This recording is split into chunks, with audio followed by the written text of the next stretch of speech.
What's up, y'all? Ebony here to talk about my day in the dialysis world.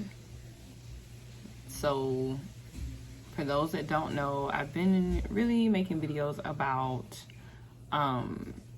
my life as a patient care technician. I am in school. As you see my book right there, I'm in school. I do run my own business, Limited Juice. I am in school and I also work. So, anyways, today, I'm tired, by the way, if you can't see it in my eyes and in my face. Exhaustion. My face, I had to wear N95. Can you see the imprint today? From here to here, it's like so tight and stiff. Also, I had a patient who had a seizure today. My patient in my pod. So the way that dialysis works, if you don't know, I'm a patient care technician, so I have 4 patients. I'm in Georgia as well. So in Georgia, the patient care technician will have 4 assigned patients. And then you'll be like you'll have a bay partner. That partner will be another patient care technician, or it might be an LPN, or it might be an RN. And they will also be your bay partner. And then you'll have a nurse. If it's 2 PCTs, patient care technicians, and 1 RN, then y'all all together will kind of be supervising 10 patients. But you, as a PCT, will be responsible for 4 patients until like the other people go on break. So yeah, this was the first time that I ever experienced a seizure right smack in front of me. Like, I was like, what is happening? So I went to check on the patient, and I was actually rinsing him back.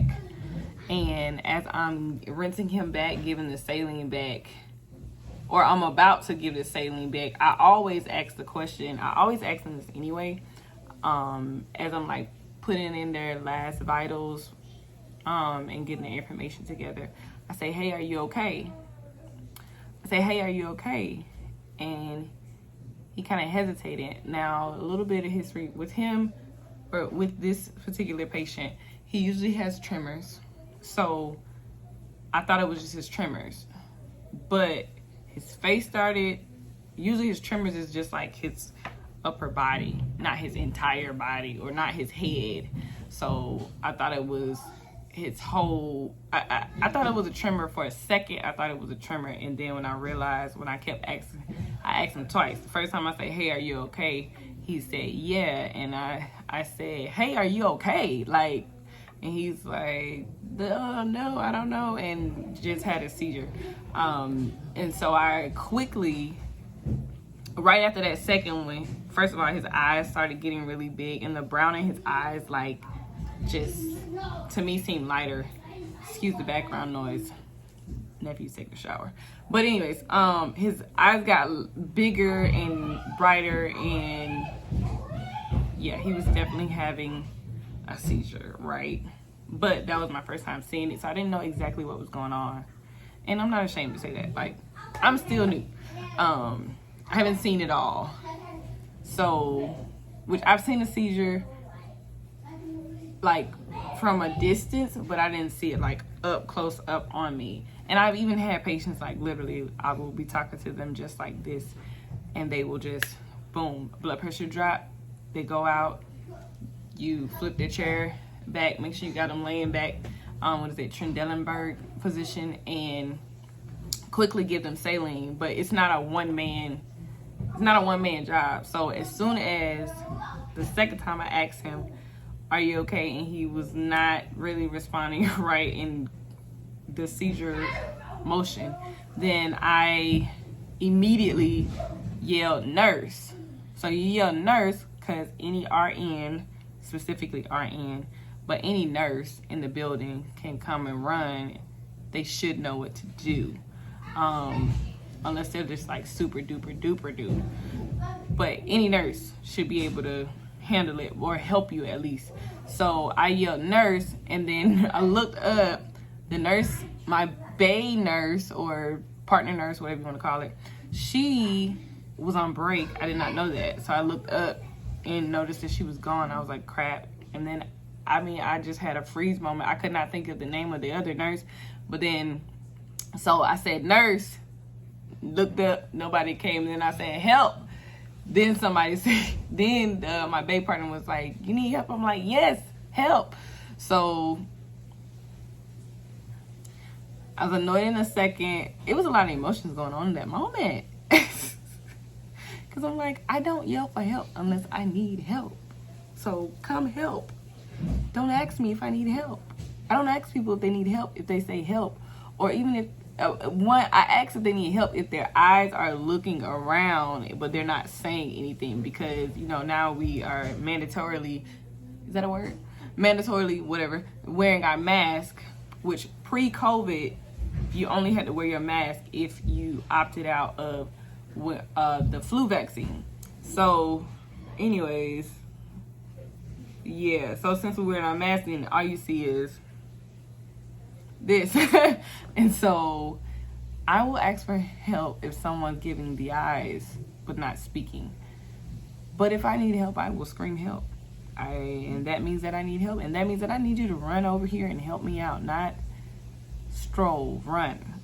So our nurse that was on the floor, she did come, but she was taking a needle out of a patient.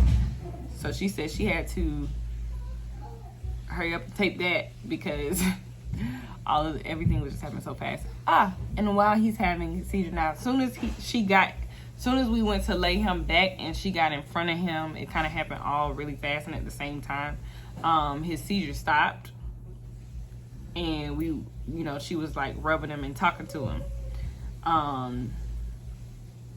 And so then, as that's happening, my patient across from us is feeling sick and throwing up. That is not a funny laugh. Okay, I just have this thing where when a lot of crazy is happening, I will pause. I'll have a pause for a second, and I just have to laugh about it because I just can't believe what's happening in that moment. I'll be like, oh, okay, all right, wow. So yeah, that was a part of my day, and actually that exhausted me. Not even gonna lie. And I did open today, so I got there at 4. Sometimes I get there earlier, but today I got there at 4. Got there at 4. All this started going down around like 9, and I was like, afterwards, I was like, I'm tired, ready to go home. So if you are considering this field, think about that. Think about, now I am okay. Let me back up. Boop, boop. I'm okay. I'm just tired.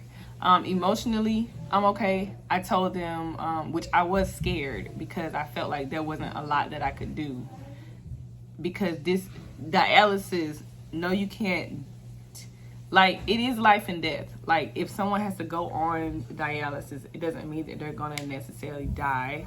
But being in the clinic is life or death. So being on the machine is life or death because we are taking blood out of people and we are putting the blood back in them. That requires their heart. That requires their organ. That requires their organ systems to operate, especially the heart, because that controls your veins and arteries and whatnot, and your blood. That pumps your blood. So it is a life-threatening procedure. If you want to look at it like that, I think you should look at it like that.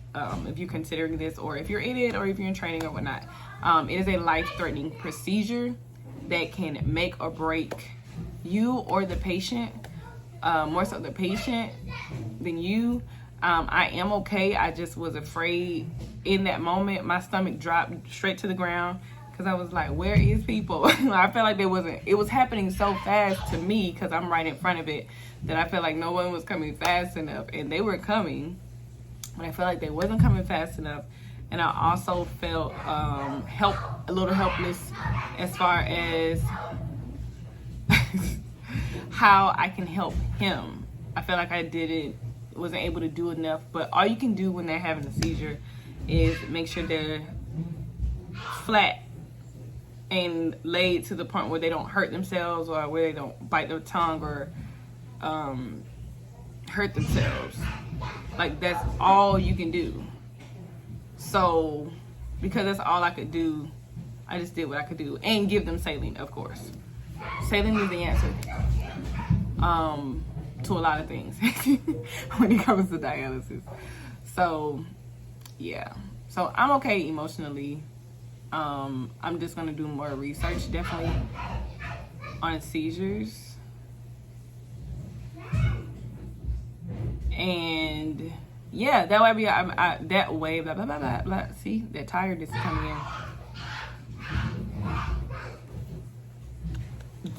That way I'm more prepared. Hold on, please. Excuse me. Stop doing that. Whatever you're doing that's making all that noise.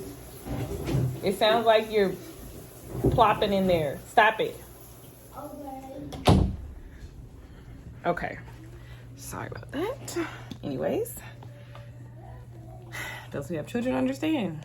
You start recording. He doesn't even know I'm recording, and he still happens to be making a lot of noise.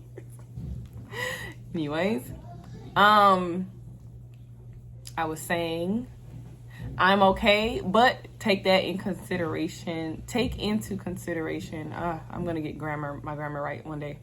Take into consider what you will be faced with. Consider the fact that you are responsible for someone's life when you are deciding whether or not this is the job for you.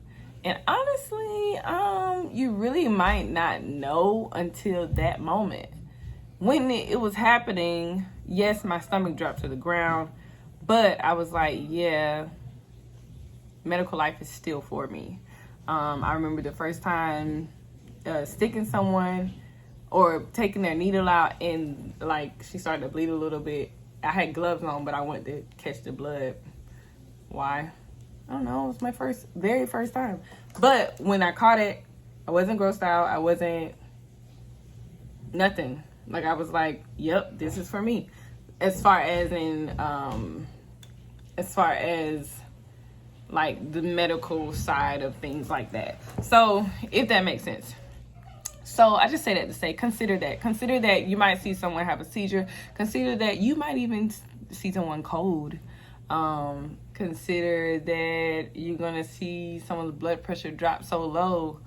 You might see someone pass out. You're gonna see a lot, and it's not gonna happen like all at once, and it's not gonna happen like every single day, or it shouldn't anyway.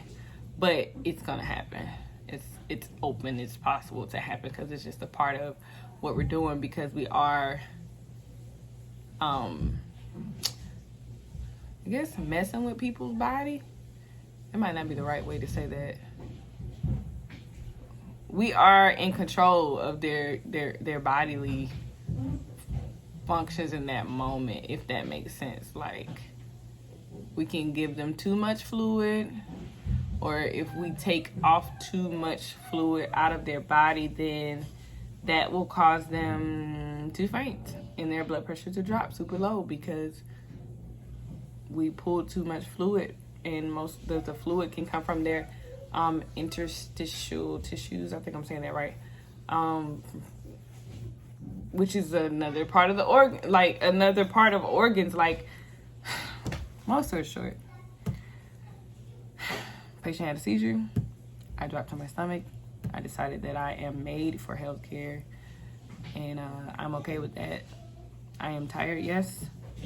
You see, I still have a child to deal with, so consider if you have children, how's that going to affect how your work schedule and work life is going to affect their life. Because what is it, like 6 something? We haven't eaten yet. We just got home. So consider all of that. But I can ramble a lot right now because I'm tired, and It's been a long day and it's not over. So thank you guys for watching this video. If you want more videos like this, let me know down in the comments. Make sure you like, make sure you subscribe, hit that notification button so that you can get more videos like this. And let me know what you want to see. Let me know what kind of videos you want to see about dialysis. There are a ton of things that I could talk about as far as it pertains to dialysis. So let me know. Bye.